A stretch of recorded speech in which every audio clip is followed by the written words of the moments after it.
नमस्कार जोहार, मैं पायल त्रिवेदी और आप देख रहे हैं न्यूज झारखंड। समय हो चला है झारखंड की तमाम बड़ी खबरों को जानने का और उनसे अपडेट होने का। तो चलिए जानते हैं झारखंड की तमाम बड़ी खबरों को फटाफट अंदाज में। इससे पहले अगर आपने हमारे चैनल को लाइक नहीं किया है, सब्सक्राइब नहीं किया है, तो हमारे चैनल को लाइक कर दीजिए, सब्सक्राइब कर दीजिए, साथ ही बेल आइकन को प्रेस कर दीजिए ताकि चैनल से जुड़ी तमाम अपडेट आपको मिलती रहे। और चलिए शुरू करते हैं आज की महत्वपूर्ण और पहली बड़ी खबर से।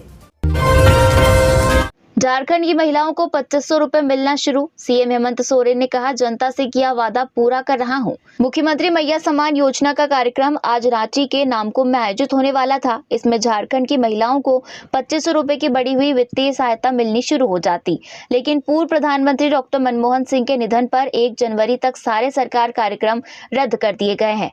28 दिसंबर को नामकुम में कार्यक्रम के दौरान मुख्यमंत्री हेमंत सोरेन 5 लाभुक महिलाओं के बैंक खाते में सामूहिक रूप से राशि ट्रांसफर करने वाले थे, लेकिन अब यह कार्यक्रम स्थगित कर दिया गया है। हालांकि मैया सम्मान योजना के तहत लाभुकों के खाते में 2500 रुपए की राशि 26 दिसंबर से ही भेजी जाने लगी है। वहीं मुख्यमंत्री हेमंत सोरेन ने भी आज कहा कि पूर्व प्रधानमंत्री स्वर्गीय मनमोहन सिंह के निधन के कारण मैया सम्मान का आज का कार्यक्रम टाल दिया गया है, पर मैंने जो वादा अपने राज्य की महान जनता से किया था उसे पूरा कर रहा हूं। कहा कि हर मैया के खाते में हर माह 2500 रुपए यानी साल के पूरे 30,000 रुपए हमेशा मिलेंगे। मनमोहन सिंह पंचतत्व में विलीन, बेटी ने दी मुखाग्नि, तीनों सेनाओं ने दी सलामी। राष्ट्रपति, प्रधानमंत्री और सोनिया राहुल गांधी भी पहुंचे। पूर्व प्रधानमंत्री मनमोहन सिंह का शनिवार को निगमबोध घाट पर राजकीय सम्मान के साथ अंतिम संस्कार किया गया। उनके पार्थिव शरीर को सेना की तोपगाड़ी पर दिल्ली के निगमबोध घाट लाया गया। यहाँ तीनों सेनाओं ने उन्हें सलामी दी। इसके बाद राजकीय सम्मान के बाद अंतिम संस्कार की रस्म पूरी की गई। मनमोहन सिंह की पत्नी गुरुशरण कौर, बड़ी बेटी उपिंदर सिंह, दूसरी बेटी दमन सिंह और तीसरी बेटी अमृत सिंह निगम घाट पर मौजूद थी। परिवार ने प्रधानमंत्री मोदी से भी मुलाकात की। बेटी ने मुखाग्नि दी। निगमबोध घाट में सोनिया, प्रियंका, राहुल और कांग्रेस के बड़े नेताओं ने उन्हें श्रद्धांजलि दी। राष्ट्रपति द्रौपदी मुर्मू, प्रधानमंत्री मोदी, रक्षा मंत्री राजनाथ भी उन्हें अंतिम विदाई देने पहुंचे थे।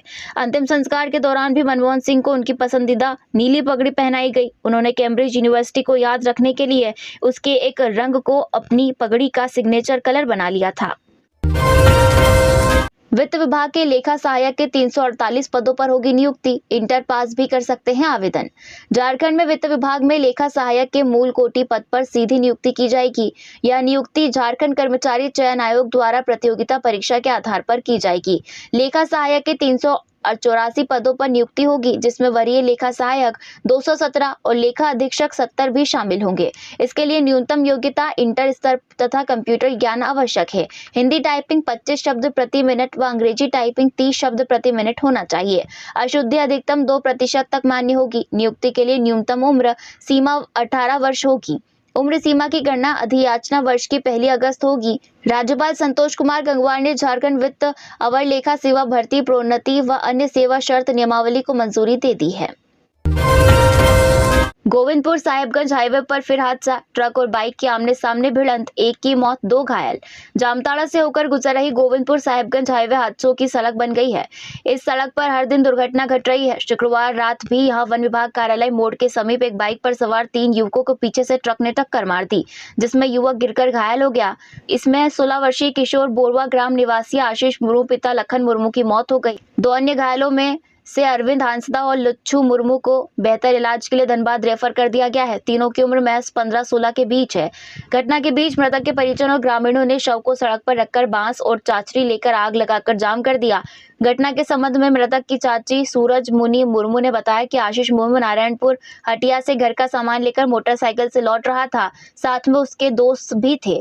तभी सामने से आ रही ट्रक ने जोरदार धक्का मार दिया, जिससे बाइक पर सवार तीनों युवक सड़क पर गिरकर घायल हो गए। कुछ ही देर बाद आशीष की मौत हो गई। आसपास लोगों ने मुख्य सड़क को वन विभाग के कार्यालय के समीप जाम कर दिया। ट्रक को पकड़कर पुलिस के हवाले कर दिया गया। ट्रक का चालक घटना के बाद से फरार हो गया। झारखंड में आज और कल बरसेंगे मेघ। 18 जिलों में हल्के से मध्यम दर्जे की बारिश। 12 जिलों में घने कोहरे का येलो अलर्ट।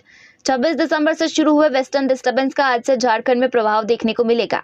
मौसम पूर्वानुमान के अनुसार राज्य में 28 दिसंबर यानी आज और 29 दिसंबर को हल्के से मध्यम दर्जे की बारिश होगी। 28 दिसंबर यानी आज राज्य के पश्चिमी हिस्से में सुबह से ही बादल आने की बात कही गई है। दोपहर तक यह बादल गहराने लगेंगे और दोपहर के बाद हल्के से मध्यम दर्जे की बारिश हो सकती है। इसके अतिरिक्त राज्य के मध्य हिस्से से लेकर उत्तर पूर्व संथाल के जिलों में रात तक बारिश के पूरे आसार नजर आ रहे हैं। इसी तरह 29 दिसंबर को हले सुबह से हल्के से मध्यम दर्जे की बारिश हो सकती है। बारिश के इस दायरे में राजधानी रांची सहित खूंटी, सिमडेगा के अलावा राज्य के दक्षिणी हिस्से जिसमें कोल्हान के जिले आते हैं में बारिश हो सकती है। इस दिन भी आकाश में बादल छाए रह सकते हैं। आसमान में बादल छाए रहने की वजह से अगले 2 दिन न्यूनतम तापमान में कोई बड़ा बदलाव देखने को नहीं मिलेगा। 30 दिसंबर से आसमान साफ हो जाएगा। इसके बाद न्यूनतम तापमान में 4 डिग्री सेल्सियस तक की गिरावट देखने को मिलेगी। 30 दिसंबर को सुबह के समय घना कोहरा रहेगा। राज्य के 9.65 लाख श्रमिकों का बनाया जाएगा हेल्थ कार्ड। झारखंड में पंजीकृत 9.65 लाख से अधिक भवन और अन्य निर्माण श्रमिकों के लिए अच्छी खबर है। श्रम नियोजन एवं प्रशिक्षण विभाग इनके स्वास्थ्य की जांच के लिए नई योजना ला रहा है। इसके तहत पंजीकृत श्रमिक साल में एक बार 4,000 रुपए तक की स्वास्थ्य जांच करा सकेंगे। इन श्रमिकों को 15 से अधिक बीमारियों की जाँच के लिए BOC हेल्थ कार्ड भी जारी किया जाएगा। प्रस्ताव पर काम जारी है। योजना प्राधिकृत समिति और वित्त विभाग से स्वीकृति के बाद योजना को कैबिनेट से अप्रूव कराया जाएगा। वर्तमान में श्रम विभाग के समाधान पोर्टल पर BOC श्रमिकों की संख्या 9,65,752 है। सबसे अधिक BOC श्रमिक हजारीबाग, चतरा जबकि सबसे कम जामताड़ा जिले में है। सीएम हेमंत सोरेन, कल्पना सोरेन और मंत्री दीपिका पांडे पहुंचे दिल्ली, मनमोहन सिंह को दी श्रद्धांजलि।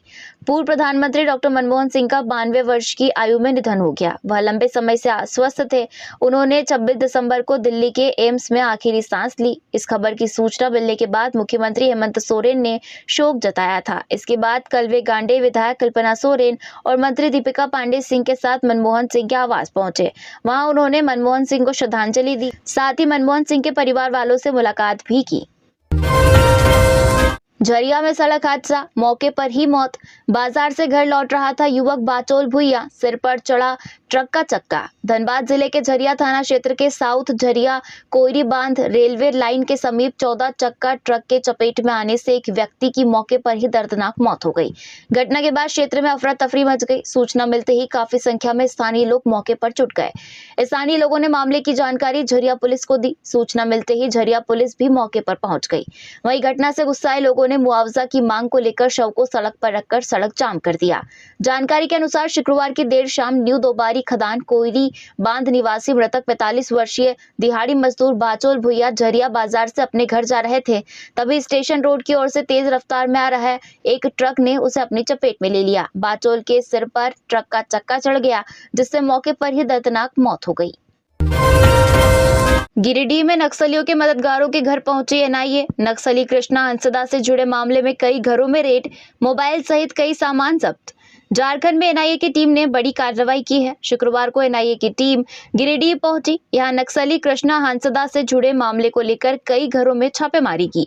जिन घरों में टीम ने छापेमारी की है वे घर नक्सलियों के लिए काम करने वाले संदिग्ध और ओवरग्राउंड वर्करों के हैं। लगभग पूरे दिन चली कार्रवाई में टीम ने न केवल घरों की तलाशी ली बल्कि उनसे जुड़े दूसरे परिसरों में भी जांच की। जांच के दौरान कई मोबाइल फोन और सिम कार्ड आदि जब्त किए गए। अब टीम इन सब की जांच कर रही है। NIA की टीम ने नक्सल प्रभावित क्षेत्र पारसनाथ, मधुबन, पीरटांड समेत अन्य इलाकों में ताबड़तोड़ छापेमारी की है। इस छापेमारी के बाद एक और जहां इलाके में हड़कंप मचा हुआ है, वहीं पारसनाथ के इलाके में सक्रिय नक्सली सतर्क हो गए हैं। गिरफ्तार नक्सलियों से मिली जानकारी के आधार पर NIA की टीम कृष्णा हंसदा और रामदयाल महतो के घर से मोबाइल फोन, सिम कार्ड और अन्य इलेक्ट्रॉनिक डिवाइस को जब्त किया है। सरायकेला के गश्ती दल ने कुएं में गिरे युवक को रेस्क्यू कर सुरक्षित बाहर निकाला। सरायकेला जिले के आदित्यपुर थाना पुलिस की गश्ती दल ने शुक्रवार को देर रात खानबाड़ी में एक पुराने कुएं में गिरे युवक को रेस्क्यू कर उसकी जान बचाई है। युवक की पहचान मुस्लिम बस्ती H रोड निवासी मोहम्मद जावेद के रूप में हुई है। मिली जानकारी के अनुसार देर रात करीब 12:30 बजे के आसपास खानबाड़ी विश्वास लॉज के समीप गश्ती के क्रम में एक कुएं में किसी के चीखने चिल्लाने की आवाज आ रही थी। गश्ती दल में शामिल ASI विनोद टुडू ने बगैर विलंब किए इसकी जानकारी तत्काल थाना प्रभारी राजीव कुमार सिंह को दी और थाना पहुंचे। उनके साथ थाने में मौजूद ASI रंजित कुमार सहित अन्य पुलिस पुलिस पदाधिकारी भी तत्काल घटनास्थल पर पहुंचे और युवक को कुएं से बाहर निकाला। करीब आधे घंटे तक चले इस रेस्क्यू ऑपरेशन के दौरान सावधानी बरतते हुए युवक को सुरक्षित बाहर निकाला और एमजीएम अस्पताल पहुंचाया। बताया जा रहा है कि इस घटना में युवक के कमर की हड्डी टूट गई है। पूछताछ के क्रम में उसने अपना नाम मोहम्मद जावेद मुस्लिम बस्ती निवासी बताया। झारखंड पुलिस में नहीं हो रहा साप्ताहिक परेड का आयोजन, डीजीपी ने जारी किया आदेश।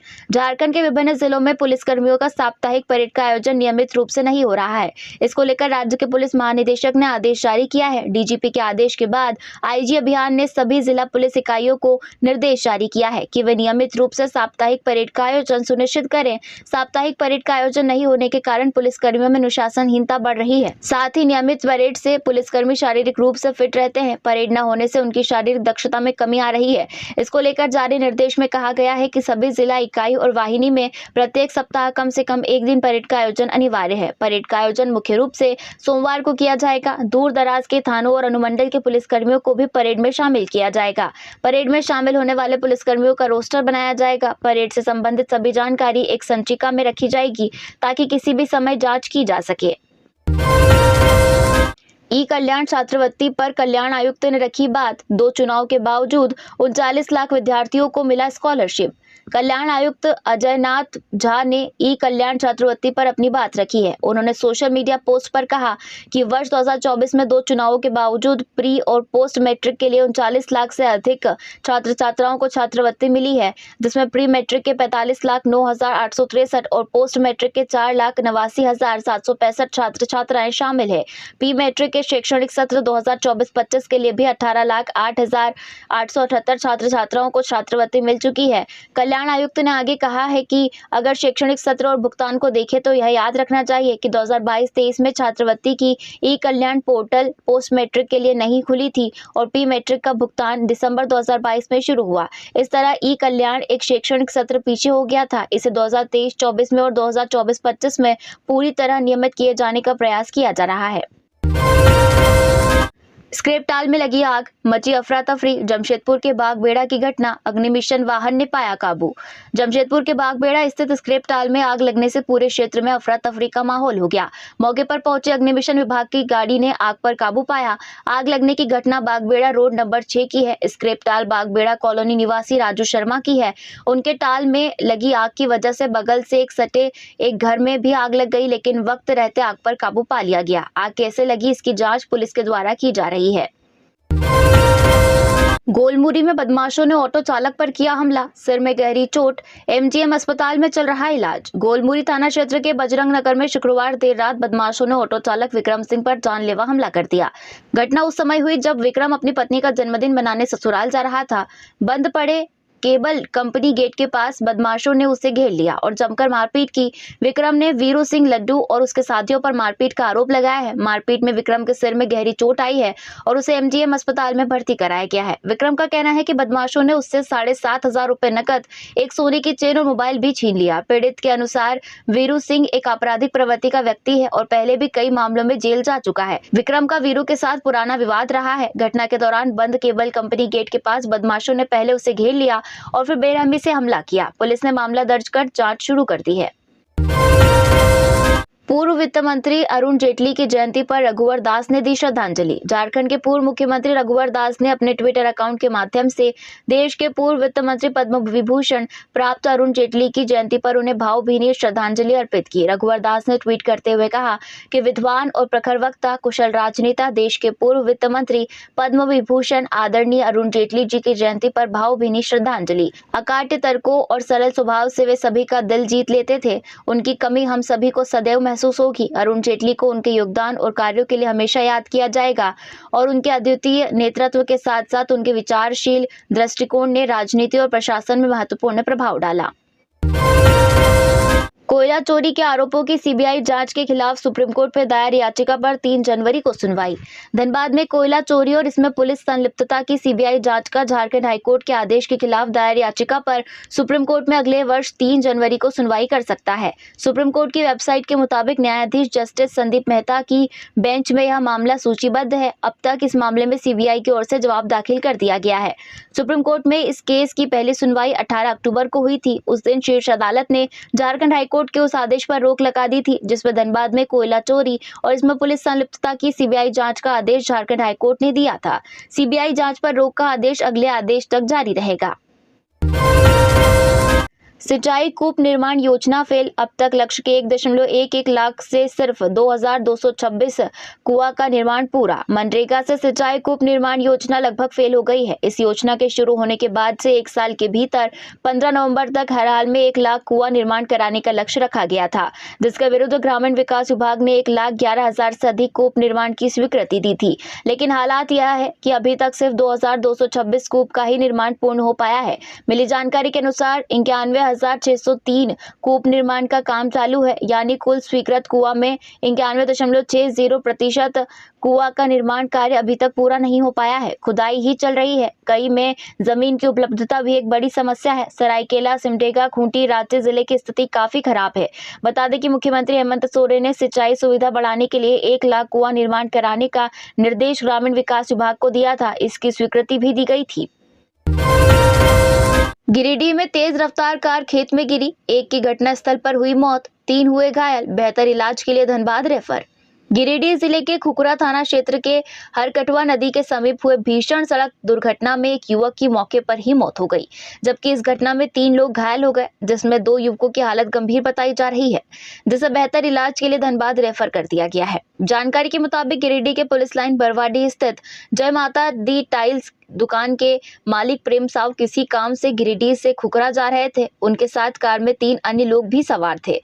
जैसे ही उनकी कार हरकटवा नदी के समीप पहुंची तो वाहन चालक ने अपना नियंत्रण खो दिया, जिसके बाद गाड़ी असंतुलित होकर सड़क किनारे खेत में जा गिरी। हादसे में वाहन चला रहे गिरिडीह निवासी प्रेम साव समेत अन्य 3 लोग गंभीर रूप से घायल हो गए। घटना के बाद मामले की जानकारी खुखरा थाना प्रभारी को दी गई।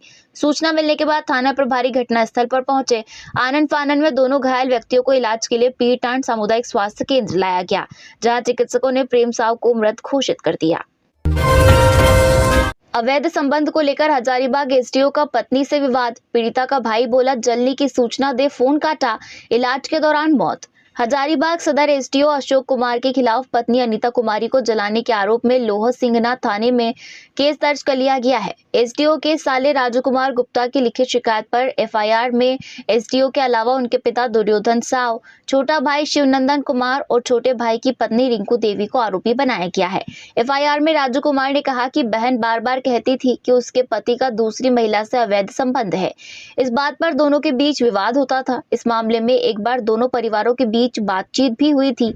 तब एसडीओ ने कहा था कि आगे की शिकायत करने का मौका नहीं मिलेगा। इसके बाद फिर पति पत्नी में विवाद हुआ। हम लोग आए तो एसडीओ ने कहा था कि जहां जाना है जाओ, कोई फर्क नहीं पड़ने वाला है, मैं अनुमंडल पदाधिकारी हूं, तुम सबको बर्बाद कर दूंगा। ऐसी ही धमकी एसडीओ के पिता, छोटे भाई और उसकी पत्नी ने भी दी थी। रांची में आज से शुरू होगा पोष मेला, मिलेगा बंगाली समुदाय की परंपरा को जानने का मौका। राजधानी रांची का भगवान बिरसा मुंडा स्मृति पार्क यानी जेल पार्क आज से 2 दिनों तक बंगाली परिवेश में ढला नजर आएगा। बता दें कि बंगाली युवा मंच चैरिटेबल ट्रस्ट द्वारा जेल पार्क में 28 और 29 दिसंबर को पोष मेले के 2य संस्करण का आयोजन किया जा रहा है। यह पारंपरिक मेला रांची वासियों के लिए बिल्कुल निःशुल्क होगा, जिसके लिए आगंतुक जेल रोड स्थित ईस्ट गेट से प्रवेश करेंगे। जानकारी हो कि 28 और 29 दिसंबर को आयोजित होने वाले पोष मेले में आगंतुकों को बंगाली समुदाय की परंपरा और पारंपरिक व्यंजनों के बारे में करीब से जानने का अवसर मिलेगा। इस दौरान मेले के लिए बने प्रवेश द्वार से ही बंगाली परिवेश की सज्जा नजर आएगी। पूरे कार्यक्रम स्थल को पारंपरिक ढेका, चलनी, टुकरी और ताड़ के पत्ते से बने हाथ पंखे से सजाया गया है। फील्ड वेरिफिकेशन में सफल विद्यालयों को मिलेगी मान्यता। रांची डीसी मंजुनाथ भजंत्री के निर्देशानुसार शुक्रवार को झारखंड शिक्षा परियोजना रांची के कार्यालय में जिला शिक्षा अधीक्षक बादल राज की ओर से जिले में संचालित गैर मान्यता प्राप्त विद्यालयों के संबंध में बैठक आयोजित की गई। बैठक के दौरान जिला शिक्षा अधीक्षक ने रांची जिले में कुल 766 गैर मान्यता प्राप्त विद्यालय पर विचार किया गया। इस दौरान प्रभाग प्रभारी को निर्देश दिया गया कि अगले 2 दिनों के अंदर गैर मान्यता प्राप्त निजी विद्यालयों को मान्यता से संबंधित ऑनलाइन आवेदन सरकार की वेबसाइट पर करना होगा। वैसे सभी गैर मान्यता प्राप्त विद्यालय जहाँ किसी भी स्तर पर वर्ग 1 से 8 की पढ़ाई होती है, वहाँ शिक्षा का अधिकार अधिनियम 2009 के प्रावधान के अनुरूप अनिवार्य रूप से मान्यता प्राप्त किया जाना है। आवेदन करने वाले स्कूलों का फील्ड वेरिफिकेशन किया जाएगा। फील्ड वेरिफिकेशन में सफल विद्यालय को मान्यता दी जाएगी। बैठक के बाद पदाधिकारियों ने तैयारियां शुरू कर दी है। तो ये थी झारखंड की आज की टॉप बड़ी खबरें। ऐसी ही झारखंड की टॉप बड़ी खबरें और छोटी खबरें जानने के लिए हमारे चैनल न्यूज झारखंड को सब्सक्राइब करें और बेल आइकन को प्रेस करें। धन्यवाद।